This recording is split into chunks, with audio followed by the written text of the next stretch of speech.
가톨릭에서 말하는 성인은 로마 교황청에서 생전에 선행과 공적을 많이 쌓고 죽은 사람들 중에서 선정해서 성인으로 공포한 사람들을 가리킵니다. 그러나 성경은 예수님께서 그리스도이심을 믿고 성령님이 내주하시는 하나님의 자녀들을 성도, 즉 성인이라고 했습니다. 그러니까 가톨릭에서는 인간의 행위를 기준으로 성인이라고 했고, 성경에서는 예수 그리스도의 피를 믿고 그 속에 하나님의 씨인 성령님이 내주하시는 하나님의 자녀를 성인이라 했습니다. 그러므로 가톨릭은 성인의 기준이 로마 교황청이 선정한 종교적인 기준인 것이고, 성경에서 말씀하는 성인은 예수님의 피로 죄사함을 받은 하나님의 자녀를 가리키는 복음적인 기준입니다. 부모의 피가 섞인 자녀가 부모에게 뭔가를 요구하면 들어주는 것처럼 결국 하나님의 씨인 성령이 내주하는 사람이 하나님의 자녀입니다. 그러므로 하나님의 자녀가 바로 성도이며 가톨릭에서 말하는 성인인데, 그 자녀의 기도를 들으시는 분이 바로 하나님 아버지시기 때문에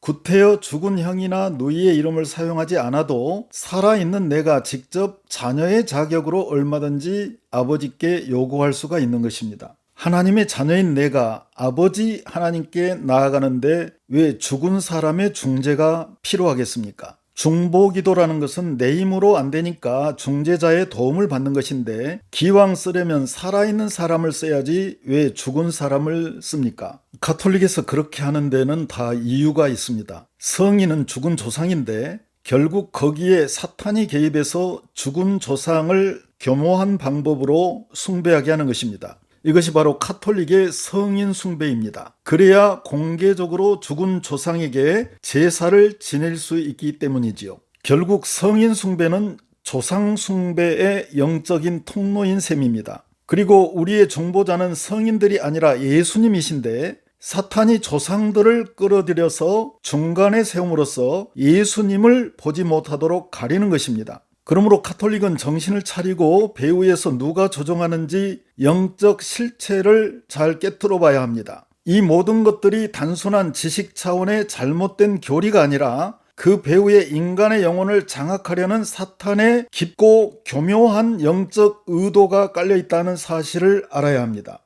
이것은 이상한 일이 아니니라. 사탄도 자기를 광명의 천사로 가장하나니, 그러므로 사탄의 일꾼들도 자기를 의의 일꾼으로 가장하는 것이 또한 대단한 일이 아니니라. 불교에서는 이미 죽은 지 오래된 부처라는 사람을 사탄이 스카웃해서 우상의 도구로 사용하고 있지만, 부처는 사탄이 사용하는 아바타, 허수아비에 불과하고 불교의 실제 몸통은 용, 사탄입니다. 그래서 어느 절에 가든지 가장 은밀한 곳과 가장 높은 곳에는 항상 용이 버티고 있습니다. 또한 유교에서는 충효라는 구호를 내걸고 표면상으로는 인간이 지켜야 할 예와 윤리를 앞세우지만, 깊이 들어가 보면 유교에서 하는 것은 국토 온 천지의 나라를 위해 죽은 사람, 가문을 위해 죽은 사람, 전쟁터에서 죽은 사람 등 죽은 사람들의 무덤과 사당을 만들어 놓고 거기에 제사를 지내고 절하게 함으로써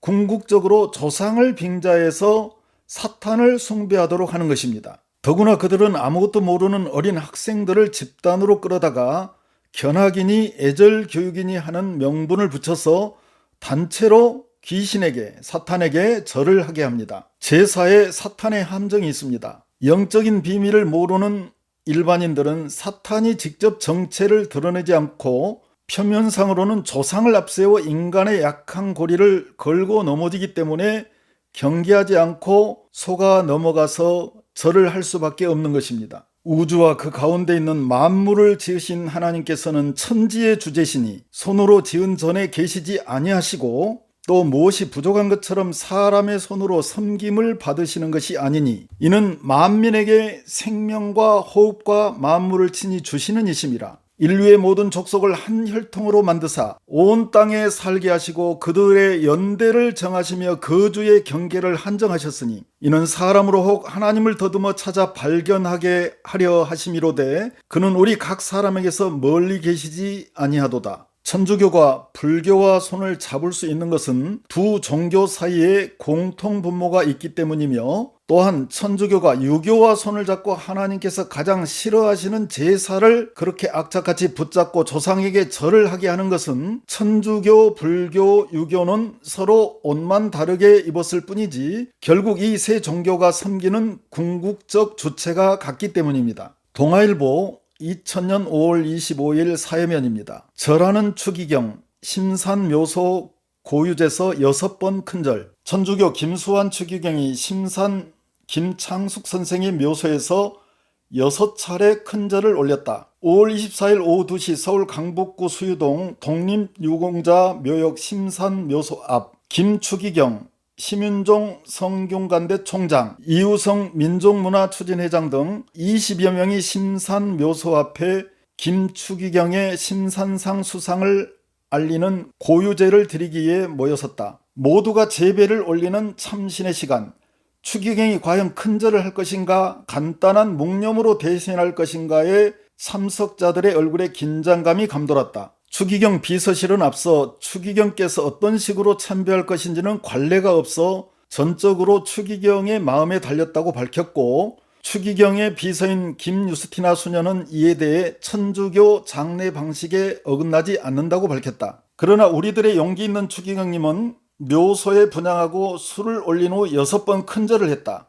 하지만 심산상 관계자들은 흐뭇해했으나 추기경을 수행한 신부들은 당혹스러운 표정이었다. 천주교회는 1939년 제사 금지령을 철회한 이후 유교식 제례를 허용하고 있으나 추기경이 공식적인 자리에서 절을 한 것은 이번이 처음이다. 김추기경은 행사 직후 심산 선생은 모두가 존경할 만한 분이고 이분에게 하느님의 영원한 안식이 함께하기를 바라는 의미에서 큰 절을 올린 것이라고 말했다.